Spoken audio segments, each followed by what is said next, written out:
Hi guys, I am a incoming sophomore at Boston College. So this video is composed from my year experience as a college student. So I have been meaning to film this video for a while, so I hope you guys like it. First thing, I start with one thing I love about college, and that is a fresh start.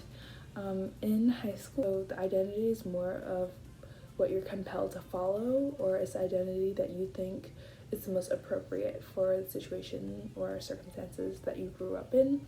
But in college, you get a complete fresh start for the most part, and depends on what college you attend and whatnot. But as someone who attends a college that's over a 9-hour drive away, I did have a complete fresh start because it was in a different state, and I didn't know anyone. So that is definitely something that's a huge positive. You get to basically be your true authentic self because you have no past identity or other like people that you care about kind of shaping who you want to be. At college, you essentially get to express yourself in any way you wish to do so. Something in addition to my first point about being able to be your true authentic self at college, because you don't have past figures to shape and mold you or restrict you to your past identity. College is just an amazing time to challenge your views, broaden your horizons, and I think it's the best, or it was the biggest time in my life where I realized like, oh, there's so many things I misunderstood growing up. So it's the perfect time to basically try a bunch of things, find out what you like, what you don't like. One thing I really love about college is that there are very amazing, well-accomplished, and down-to-earth professors. It's dependent on who you are, your experiences growing up.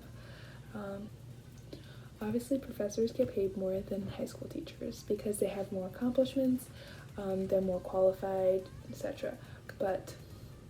And I did have amazing high school teachers, not to discredit any of them, they do amazing work. And there's so many that I am still in touch with. In fact, the majority of them, I loved my high school teachers, even though they are so heavily underpaid and they're not treated the way they should be. But just in college, I just see a significant difference because these teachers or professors have truly done so much.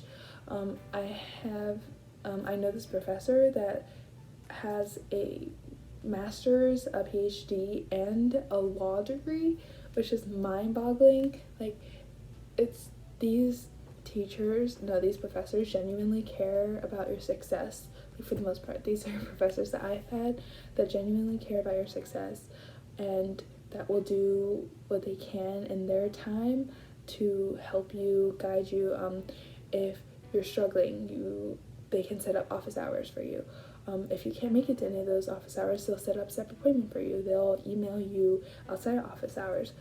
There's so much that they do that I am so appreciative of, and these professors are ones like that don't give assignments just because they have to or because they want you to do work, but they give assignments that they know will make the best of your time. They'll give assignments that is going to challenge you, help you understand the concept, apply it, do well in the future with that concept. I love having professors that are geared towards genuinely helping you learn and not just simply do assignments and check them off the list and put them in the grade book. My next point is that you have so much free time. In high school, I had this very regimented schedule where it was like wake up at 6:30, grab breakfast on the go to school for 8 hours, come back home like afternoon, like 4-ish, eat after school snack, and then do homework or extracurricular activities, sports, exercise, and then eat dinner, more homework, and then go to sleep, and then repeat. And that was basically my schedule for all of high school. But in college, classes are only a fraction of your time. In fact, I spend more time doing homework than the time I'm in classes. So it's definitely very different, and how much time you dedicate to social activities, extracurriculars, even classes, because I know people that skip on a regular basis, which I don't recommend, but there are people that do so. Or you can watch recordings of classes if you choose not to go. So many people have different kind of like ways to go about their classes, but basically you get to decide how much time you dedicate to specific aspects of your life at college, and that's a huge pro and a con, because it's a lot more responsibility. You have to decide your priorities. I like being able to have full control over my schedule, but I just know friends that regret how they prioritize their freshman year. So something that can be a pro and a con. I know freshman year that I said no too many times, and I prioritized my academics too much, but that's not necessarily something I regret. I just know going to sophomore year that I want to say more yeses, which is going to be more difficult with the pandemic and the social distancing and whatnot, and my health conditions. So I do just know that it's just, you have a lot more time on your hands, and you have to find wise and hopefully helpful fun ways to fill up your time, but in a smart manner.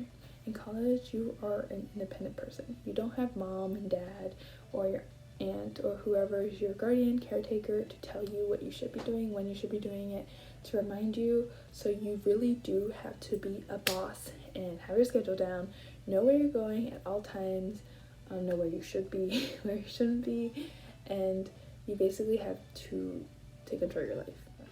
The fourth thing I love about college is that there are such diverse and amazing peers from all walks of life at college, which is very similar to my second point about having amazing, down-to-earth, and helpful professors, except peers are different because there are so many more peers than professors at college, especially for me. There are 9,000 undergrads roughly at BC, and I think it's the perfect size because it's a medium-sized school, which is what I wanted, but there are just so many good people like at college. Even if people are different from you, they're still good people. It's just, there's so much diversity. I mean, I know BC is a primarily white and wealthy student-based university. I'm well aware of that. I just know that despite having a lack of ethnic, racial diversity, BC still has very diverse people and opinions. Like if you try, you can find those people. Like, there's usually always a niche for every individual at college, even if you think you're totally different and that there's no one like you. It's just, you'll always, for the most part, like find your community sometime. Like for me, I identify with my Asian American community at BC, which is through like AC, which is Asian Caucus, also like CSA, the Chinese Student Association. Although I am not a huge member, I just participate every now and then, and I was in a club that was affiliated with AC. And then I also really identify/participate with my first generation identity, the first gen committee/board, and then the first gen club's e-board. So I do love that there's so many parts of my identity that I can participate in and talk to people with. There's so many different clubs and communities that you can join and find, but there are peers with all sorts of experiences. You can find someone that's totally completely the opposite of you, and on so many different spectrums, and then you can find someone that's so similar to you in your uprising, your experiences. Like, I tend to find that the majority of my close friends at college are people that grew up in a similar way that I did, that share similar experiences and beliefs. But then again, you can have friend groups with the opposite too. It's just, there's so many people to choose from, and you can always learn from people that are both like similar and different than you.